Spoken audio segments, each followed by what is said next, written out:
Before, what we did was talk through how to assess what technique the enemy used to defeat you, or what technique he used to get you to a close call.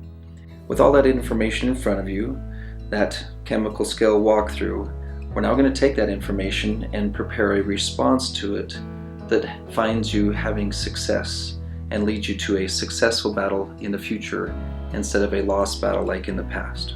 One of my agonies, one of my frustrations with previous systems is they would kind of talk about what went wrong and then they would go, let's do better next time. Okay? That is so aggravating for someone who has been through this battle over and over and over again. If you don't break it down the same way you would as an athlete, as a musician, if you don't break it down into pieces and then practice those pieces, you will never be able to find the success that you want. The main problem people don't do this is no one's ever taught them how. But you will need to know that in the same way that sometimes if you really want to get good at something in sports or music or anything else, you've got to have a coach, someone who can really walk you through the details. So as I'm walking you through this, if you start to think, I don't know how to do that on my own, don't be surprised, that's normal. But we have trainers that'll help walk you through it. I'm going to use wrestling as my reference point because that was my main sport. And when we need to learn how to respond successfully to something that our opponent did, once we reviewed the film, once we identified what the opponent did to defeat us, the coach would walk us through a process of learning how to respond successfully. What would happen in my wrestling practices with my coach is he loved to use me as his practice dummy to demonstrate moves to all of the other wrestlers. So he'd say, Harker, come on over here, and they'd have me lay flat on the mat. And then in extreme slow motion, he would walk through the moves. For instance, first you put your forearm on the back of his head and really rub his face into the mat. Then he says you take the arm, you kind of wrench on it just a little bit, make sure you cause a little bit of pain, but if you do too much, that's illegal. Now it's kind of fun to watch, not so fun to experience. But if you're going to win in a battle against Satan, you have to take the steps at first in really slow motion to develop accuracy.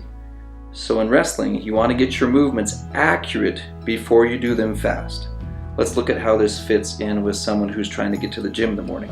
Get yourself a piece of paper out, right? Again, I'm going to really push that. You need paper in front of you when you do this stuff because you're going to be writing your steps down. When you do this one, draw a line down the middle of the page and start with, okay, the very first thing I can figure out is these are the first things I need to say in my head. These are the first things I need to do. You can cheat, by the way. Put a 3x5 card next to your alarm clock and write down exactly what you're supposed to say and just read off of it. Now that I realize that the talk inside of my head did not take me where I wanted to go when I woke up at 6 o'clock in the morning, you're going to write down what you want your thoughts to be in the morning. Maybe you think, when my alarm clock first goes off, the first thought I want to have is, I love waking up to go to the gym. Now if you say, I don't ever think that way, I already know you don't already think that way. We're going to write it and then practice it. I'm excited to go to the gym. Then if your brain wobbles a little bit, you go, I really want to get to the gym because I want my body to be able to do this. Bench press this much, I want my body shape to change this, I want my endurance to be this. I have a reason for going to the gym. I want to think this, then I want to review my reason, and then my next step is going to be to put my feet on the floor, but I don't want to put my feet on the floor. I'm going to put my feet on the floor, and then I'm going to walk into the bathroom. And the next time when we run through it, as we read through it, we're going to pick up some strength behind it. As you practice it, put some more emphasis, emotional connection to, I really want to enjoy going to the gym in the morning. So you exercise strength. You get the muscle stronger on each one of the steps. Each one of the steps. I'm not going to be able to walk you through all the different steps right now because each one of your situations is different. This is why you need to have a coach. This is why you need someone to help you set up those steps. So walk through them again in order and strengthen them and give them a little more weight. Okay, now let's talk about the other side of your paper. As you're doing this, you should be thinking almost on accident of the idea that pops into your head that is designed to sabotage that thought that we now know comes from Satan. So for instance, if you plan to say, I love going to the gym in the morning, you're probably going to hear the phrase, no you don't, you actually don't like going to the gym. In the past you might have thought that that was you talking, but that would not be logical. If you want to say, I love going to the gym, and you hear the phrase, no you don't like going to the gym, that is not you. and you're not crazy. That is a voice coming from the outside. So in the same way that in wrestling, you say, I'm going to do this move, and then my opponent is probably going to do this move, so then I'm going to do this move. Then you write the next thing you are going to say, or the next thing you're going to do, and you can easily predict what the enemy is going to try next. So your page is going to go back and forth between what you say or do and what he says to sabotage. So in order to really build the layers that you need in order to win, you first start with slow motion accuracy and you refine it as you go, just like an athlete does, just like a musician does. Then you add emphasis to it. Then you add strength to it. Okay? The third layer is speed. Once you get the accuracy and you get the strength behind it, then you start to pick up speed. I say this, he says that, I say this, he says that. Again, again, again. It's not unusual to have like 10 items on this side and 10 items on that side. The next thing, as you would need in any sports situation, is endurance, because this can get exhausting. How do you get endurance in sports? How do you get endurance in music? You have to keep practicing this in order to build the endurance you need.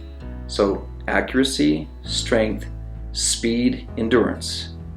But just when we thought that was enough, we need to add one more layer to it. As you go through this, don't be surprised if the energy behind the sabotaging voice gets stronger. This is where you really need to remember, this is not a battle between you and yourself. This is a psychological, spiritual battle between you and a military genius who is intimidated by you and really wants to sabotage your progress so that you don't grow in confidence and use all your spiritual powers to do passion projects that change the world. If you don't have the ferocity, the intensity to hit hard enough to win, and in a military situation we call this warrior chemistry, because your opponent is really dedicated to destroying you and really dedicated to destroying your family. So you're going to have to practice bringing that ferocity. I will not fall for that, I will not fall for that, and then you practice it again and again. So the final two questions in a lost battle analysis, after you've done what technique did the enemy use to defeat me, and is there a pattern? Today I've reviewed with you what can I do to beat him, walk through these steps, and what drills can I do to make sure I am ready, fast enough, strong enough, powerful enough, with the right amount of warrior chemistry so that I can dominate the next battle that I find myself in.